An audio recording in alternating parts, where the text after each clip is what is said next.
በኃይል ለሚመጣ ሰራዊታችን ዝግጁ ነው። እኛ ያለን በጉልበት መንግስትን መገልበጥ አትችሉም ጄኔራል አበባው ታደሰ የተናገሩት ነው። ዝርዝር መረጃውን እንመለከተዋለን። ቅዱስ ጳውሎስ ሆስፒታል ሚሊኒየም ሕክምና ኮሌጅ በትምህርትና በስራ ላይ ያልተገኙትን ማሰናበቱ ተሰምቷል። ሌላኛው ትኩረታችን ነው። ዓለም አቀፍ ዕውቅ ድምጻውያን በህዳሴ ግድብ ሊያቀነቅኑ ነው ተብሏል። ከጥቂት ወራት በኋላ ይመረቃል ስለተባለው ታላቅ ኢትዮጵያ ህዳሴ ግድብ የተሰሙ መረጃዎችን እንመለከታቸዋለን። ከዚህ ውጪ መንግስት ግዙፍ ጦር ማስገባቱ ተሰምቷል። መከላከያ ሸኔ እንደገና ባገረሸ ግጭት ከሰሞኑም የጦፈ ተኩስ ልውውጥ እያደረጉ ነው ተብሏል። በዝርዝር እንዳስሰዋለን። ሌሎችም ወቅታዊ ጉዳዮች ተካተዋል። አክብሮታዊ ሰላምታችን በያላችሁበት ድረስ የተወደዳችሁ ሸገር ታይምስ ቤተሰቦች እንዴት ናችሁ? ለተመረጃ ጥንቅራችን ነው ተጀመረ። መግቢያችን ላይ ያዳመጣችኋቸው ጉዳዮች እንደሚከተለው በዝርዝር እንመለከታለን። አብራችሁን ቆዩ።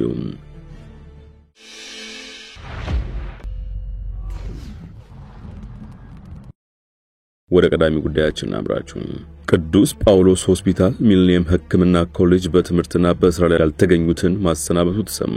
ከግንቦት 5 ቀን 2017 ዓ.ም ጀምሮ መደበኛ ሕክምና ትምህርት ላልተገኙ የመጨረሻ ዓመት ሕክምና ተማሪዎች ኢንተርስ የኮሌጁ ሴኔት ባደረገው አስቸኳይ ስብሰባ ከትምህርታቸው እንዲሰናበቱ ተብሏል። በእጃቸው የሚገኝ ንብረት አስረክበው ከግቢ እንዲወጡም አሳስበዋል። በተጨማሪም ከትምህርትና ሕክምና አገልግሎት ላይ ያልተገኙ የኮሌጁ የድህረ ምረቃ ተማሪዎች ከትምህርታቸው እንዲሰናበቱ ወስነዋል። በስራ ማቆም አድማ የተሳተፉ ባለሙያዎችን አስመልክቶም ከስራ እንዲሰናበቱ ምትካቸው በአስቸኳይ ቀጠር እንዲካሄድ ተወስኗል። ከዚሁ ጋር በተያያዘ አምነስቲ መንግስት ከጤና ባለሙያዎች ጋር በአስቸኳይ ድርድር እንዲጀምር አሳስቧል። የስራ ማቆም አድማው የጤና አገልግሎት የማግኘትን መብት በእጅጉ ገድቧል ሲልም ገልጿል። የኢትዮጵያ ባለስልጣናት አድማ እያደረጉ ካሉ የጤና ባለሙያዎች ጋር በአስቸኳይ ድርድር እንዲጀምሩና የታሰሩትን ሰዎች ያለምንም ቅድመ ሁኔታ እንዲፈቱ የሰብአዊ መብቶች ተሟጋች ቡድኑ ጠይቋል። ባወጣው መግለጫም ለሁለተኛ ሳምንት እየተካሄደ ያለው የስራ ማቆም አድማ በመላ ሀገሪቱ ታካሚዎችን የጤና አገልግሎት የማግኘት መብት በእጅጉ ገድቧል ሲል አስጠንቅቋል። የአምነስቲ የስራ ማቆም አድማ ግንቦት 4 ከተጀመረ ወዲህ በመላ ሀገሪቱ የታሰሩ የሕክምና ሰራተኞች 212 መድረሱን የሚገልጽ ዝርዝር እንደተቀበለም ገልጿል።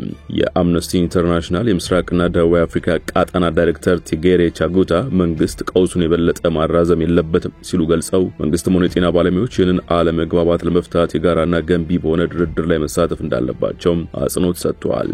መንግስት ግዙፍ ጦር ማስገባቱ ተሰምቷል። መከላከያና ኦነግ ሸኔ ወይም የኦሮሞ ነጻነት ሰራዊት እንደገና ባገረሸ ግጭት ከሰሞኑ የጦፈ ተኩስ ልውውጥ እያደረጉ ነው ተብሏል። እንደ ዋዜማ ዘገባ በኦሮሚያ ክልል ሆሮ ጉዱሩ ወለጋ ዞን በአቤ ዶንጎሮ፣ አሙሩ፣ ጃርዳጋ፣ ጃርቴና ሆሮ ቡሉቁ ወረዳዎች የኔትወርክ አገልግሎት ከትናንት ጀምሮ ሙሉ በሙሉ ተቋርጧል። በወረዳዎቹ ኔትወርክ የተቋረጠው መንግስት ከሰሞኑ በኦሮሞ ነጻነት ሰራዊት ላይ ልዩ የማጥቃት ዘመቻ ለማድረግ ማቀዱን ተከትሎ እንደሆነ ምንጮች ጠቁመዋል። ሰሞኑን በርካታ የመከላከያ ሰራዊት አባላት ወደ ወረዳዎቹ እንደገቡና ይህንን ተከትሎ በተሽከርካሪዎችና በሰዎች ላይ የተጣሉ ገደቦች ይበልጥ ጠብቀው ከምሽቱ 1 ሰዓት በኋላ እንቅስቃሴ እንደተከለከለ ነዋሪዎቹ ለዜና ምንጩ ተናግረዋል። ከዚሁ ጋር በተያያዘም በኦሮሚያ ክልል ምስራቅ አርሲ ዞን ሲርካ ወረዳ ሰሞኑን በመንግስት ኃይሎችና በኦሮሞ ነጻነት ሰራዊት መካከል ከፍተኛ ግጭት እየተካሄደ መሆኑን ዘገባው አክሏል። በተለይ በሶጂ ሳዴ ቀበሌ ትናንት ንጋት ላይ ከፍተኛ የተኩስ ልውውጥ ሲደረግ እንደነበረ ነዋሪዎች ተናግረዋል። በመርቲ ወረዳ ደንበቃ ቀበሌም ትናንት ሌሊት ቡድኑ የመንግስት ጸጥታ ኃይሎች በሰፈሩበት ቦታ ላይ ድንገተኛ ጥቃት እንደፈጸመና ይህንን ተከትሎ ውጥረት እንደሰፈነ የአካባቢው ነዋሪዎች ገልጸዋል። በትናንትናው ዕለት ብዙዎችን ያነጋገረ መግለጫ አውጥቶ የነበሩት በኢትዮጵያ አሜሪካ አምባሳደር ኤርቪን ማሲንጋም ሸኔ ወይንም የኦሮሞ ነጻነት ሰራዊት የኦሮሚያው ግጭት እንዲያበቃ የሰላም ድርድሩ እንዲቀጥል የፋኖ ቡድንም ተጨባጭና ሰላማዊ የሆኑ ግቦችን እንዲይዝና በትጥቅ ትግል ስም የሚካሄድ ህገወጥነት እንዲያበቃ አምባሳደሩ በቀድሞም ሆነ በተሻሻለው መልእክታቸው ጥሪ ማቅረባቸው አይዘነጋም። በኃይል ለሚመጣ ሰራዊታችን ዝግጁ ነው። እኛ ያለን በጉልበት መንግስትን መገልበጥ አትችሉም ጄኔራል አበባው ታደሰ የተናገሩት ነው። የጦር ኃይሎች ምክትል ጠቅላይ ኤታማዦር ሹም ጄኔራል አበባው ታደሰ በልዩ ዘመቻዎች እዝ በስልጠና ላይ ለሚገኙት ሰራዊት አመራሮች በሀገራዊና ቀጠናዊ ጉዳዮችን የተመለከቱ ማብራሪያ ሰጥተዋል። ጄኔራሉ አንዳንድ ሀገራትና አካላት የራሳቸውን ፍላጎት ለማሟላት የውስጥ ባንዳዎችን በመጠቀም ኢትዮጵያውያንን በተለያየ መንገድ በመከፋፈልና በማበጣበጥ አቅማቸውን እናዳክማለን ብለው ሳይሳካላቸው ይደክማሉ ብለዋል። ጄኔራል አበባው አክለውም የጭንቅላታቸው ሐሳብ ደርቆ ለወዳቸው ያደሩ ጽንፈኞችና አሸባሪዎች ሲሉ የፈረጇቸው ኃይሎች ደግሞ የስልጣን ጥማቸውን ለማርካት ለስልጣን የሚያበቃ ሐሳብና ሀገር የሚለው እሳቤ ጠፍቶባቸው በጉልበት ስልጣን እናገኛለን ብለው ባንዳ ሆነው እየለፉ ነው ሲሉ ተናግረዋል። እኛ ግን ብሔርም ሃይማኖትም የማይከፋፍለን የሀገራችን እድገትና ከፍታ እንዲሁም የህዝባችን መለወጥና መበልጸግ ዓላማ አድርገን እየሰራን ነው ያሉት ጄኔራሉም ጎጥን ሳይሆን ኢትዮጵያን የምናስቀድም ኢትዮጵያዊ ወታደሮች ነን ሲሉም ተደምጠዋል። ጄኔራሉ በአሁኑ ሰዓት ስልጣን የሚያዘው በሐሳብ የበላይነት እንጂ በጉልበት አይደለም። እኛ መነሻችንም መድረሻችንም ህገ መንግስቱ መንግስቱ ነው ይላሉ። ይህንን መነሻ ማድረግ ህግና ህገ መንግስታዊ ስርዓቱን ለማስከበር ሀገራችን የሚመጥን በትጥቅም በሰው ኃይል የተደራጀ ዘመናዊ ሰራዊት ተገንብቷል። እንደ ልዩ ዘመቻዎች እዝም በኢትዮጵያ ታሪክ ታይቶ የማይታወቅ በርካታ ኮማንዶና አየር ወለድ ስፔሻል ፎርስ መገንባት ተችሏል ሲሉ ነው የተደመጡት። ጀነራሉ ማብራሪያቸውን ሲቀጥሉም ከሀገራችን ብሔራዊ ጥቅም ጋር በተያያዘ የኢትዮጵያን ብሔራዊ ጥቅም ለማስከበር በሰላም ከሚያምን ከሁሉም ጋር በሰላማዊ መንገድ እንሰራለን። በጉልበት የሚመጣ ካለ ግን የሀገራችን ብሔራዊ ጥቅም ለማስከበር ሙሉ ዝግጅት አለን ሲሉ ተናግረዋል። መልእክታቸውን ሲቋጩም እኛ ታሪክ ያለን የታላቅ ሀገር ሰራዊት ነን። ለቀጠናው ሰላም መስፈን ትልቅ ድርሻና ኃላፊነት አለብን። ይህን መሰረት አድርገን ቀጠናዊ ትስስርን በማጠናከር እየሰራን ነው ያሉት የጦር ኃይሎች ምክትል ጠቅላይ ኤታማዦር ሹም ጄኔራል አበባው ታደሰ በርካታ ቁጥር ያለው ህዝብ ይዘን በሰላማዊ መንገድ የቀይ ባህር የወደብ አማራጭ መጠቀም አለብን ማለታችን እንደ ስህተት ቆጥረውት የሚንጫጩ አሉ ሲሉም ጠቅሰዋል። የህዳሴ ግድብን መስከረም ወር ላይ ዓለምን በሚያነጋግር ድምቀት ለመመረቅ መንግስት ዝግጅት መጀመሩ ተሰማ። የአፍሪካ ግዙፍ የሃይድሮ ኤሌክትሪክ ኃይል ማመንጫ ግድብ በመጪው 2018 ዓመት መስከረም ወር መጨረሻ ገደማ በይፋ ተጠናቆ በከፍተኛ ድግስና ኮንሰርት ፕሮግራሞች ይመረቃል ተብሎ ይጠበቃል። የዛሬ 14 ዓመት ግንባታው ተጀምሮ ከዓመታት መዘግየትና ተጨማሪ ቢሊዮን ብሮችን ከጠየቀ በኋላ መዳረሻው ላይ የደረሰው ግዙፉ ፕሮጀክት አስደማሚ አነጋጋሪና በኢትዮጵያ ብቻ ሳይሆን በአፍሪካና በዓለም ደረጃ ግዙፍና ደማቅ በሆነ መልኩ በይፋ ሊመረቅ ሰፊ ዝግጅት የተደረገ መሆኑን የውስጥ ምንጮች ጠቁመዋል። ዓለምን በሚያነጋግር ድምቀት እንዲከበር አቅጣጫ ተቀምጧል። ግድቡ ግዙፍነቱን ከኢትዮጵያ አልፎ የአፍሪካ ትንሣኤን ማሳየነቱና የአንድነት መገለጫነቱን በሚያሳይ መልኩ ይመረቃል ያሉ አንድ የመንግስት ኃላፊ ዝግጅቱ በአብዛኛው በጠቅላይ ሚኒስትሩ ጽሕፈት ቤት በኩል እንደተያዘ ተናግረዋል። ኃላፊው አክለውም ወጪው በርካታ ሚሊዮን ብሮችን ሊፈጅ እንደሚችል ጠቁመዋል። የመሰረት ሚዲያ ዘገባ እንደሚያሳየው ፕሮግራሙ ላይ ከዓለም ዙሪያ የተጣጡ ጋዜጠኞች ይጋበዛሉ። ከተለያየ ሙያ ዘርፍ የመጡ ታዋቂ ሰዎችና የሀገራት መሪዎች ይታደማሉ። እንዲሁም ዝነኛ የዓለማችን አቀንቃኞች ተገኝተው ስራቸውን ያቀርባሉ። የምርቃት ፕሮግራሙ በታላቅ ኢትዮጵያ ህዳሴ ግድብ መገኛ በቤኒሻንጉል ጉሙዝ ክልል ጉባ ወረዳ እንዲሁም በአዲስ አበባ እንደሚካሄድ ተጠቁሟል።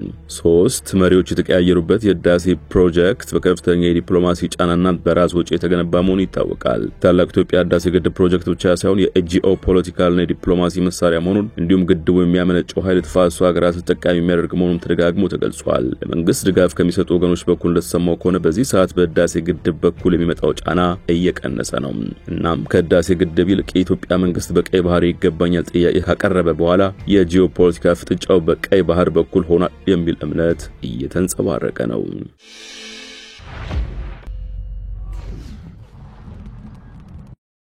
ወደ ውጭ ጉዳዮች እናምራችሁ። አሜሪካ በሱዳን ጦርነት የኬሚካል ጦር መሳሪያ ጥቅም ላይ ውሏል ስትል ይፋ አደረገች። አሜሪካ ከሰኔ 6 ጀምሮ ተግባራዊ የሚሆን ማዕቀብ በሱዳን ላይ ልትጥል እንደምትችልም ይጠበቃል። አሜሪካ በሱዳን ላይ እንደ አውሮፓውያን አቆጣጠር በ2024 የኬሚካል ጦር መሳሪያ መጠቀሟን ካረጋገጠች በኋላ በአገሪቱ ላይ ማዕቀብ እንደምትጥል የውጭ ጉዳይ ሚኒስቴሩ አስታውቋል። እንደ አውሮፓውያን አቆጣጠር በ1991 በኬሚካልና ባዮሎጂካል ጦር መሳሪያዎች ቁጥጥርና ጦርነት ማስወገጃ ህግ ላይ መሰረት ያደረገው ውሳኔ ሱዳን አካል የሆነችበትን የኬሚካል ጦር መሳሪያ ኮንቬንሽንን የማታከብር መሆኑን ከማረጋገጡ ጋር ተያይዞ ለኮንግረሱ ቀርቧል። የመምሪያው ቃል አቀባይ ታሚ ብሩስ በሰጡት መግለጫ ዩናይትድ ስቴትስ የሱዳን መንግስት ሁሉንም የኬሚካል ጦር መሳሪያዎች መጠቀም እንዲያቆምና በሲደብሊውሲ ስር ያሉትን ግዴታዎች እንዲወጣ ትጠይቃለች ብለዋል። የ15 ቀን የኮንግረስ ማሳወቂያውን ጊዜ ተከትሎ በፌደራል መዝገብ ላይ ማስታወቂያው ከታተመ በኋላ ማዕቀቡ ከሰኔ 6 2025 ጀምሮ ተግባራዊ ይሆናል ተብሎ ይጠበቃል። እርምጃዎቹ ዩናይትድ ስቴትስ ወደ ሱዳን የምትልካቸው ምርቶች ላይ የአሜሪካ መንግስት የብድር መስመሮችን የማግኘት ገደቦችን ያካትታል። የዩናይትድ ስቴትስ ለኬሚካል ጦር መሳሪያ መስፋፋት አስተዋጽኦ ያደረጉ አካላትን ተጠያቂ ለማድረግ ቁርጠኝነቷን በተደጋጋሚ የገለጸች ሲሆን የሱዳን ኬሚካላዊ የጦር መሳሪያዎች መጠቀም ምርመራ የተደረገውም ሪፖርቶችን ተከትሎ ነው ተብሏል። በጥር 16 2025 ላይ የወጣው የኒውዮርክ ታይምስ ዘገባ እንደሚያመለክተው የዩናይትድ ስቴትስ ከፍተኛ ባለስልጣናት የሱዳን ጦር አገሪቱ ለመቆጣጠር በሚዋጋው የፈጥኖ ደራሽ ድጋፍ ሰጪ ኃይሎች ቡድን ላይ ቢያንስ 2 ጊዜ ኬሚካላዊ የጦር መሳሪያ ተጠቅመዋል ይላል። የኬሚካል ጦር መሳሪያዎች ጥቃቱ ከመሃል ሱዳን ርቀው በሚገኙ አካባቢዎች ላይ በሰፈሩ የአርኤስኤፍ ታጣቂዎች ላይ ያነጣጠረ እንደነበርም ተዘግቧል። ጥንቅራችን አበቃ። በያላችሁበት ሰናይ ጊዜ።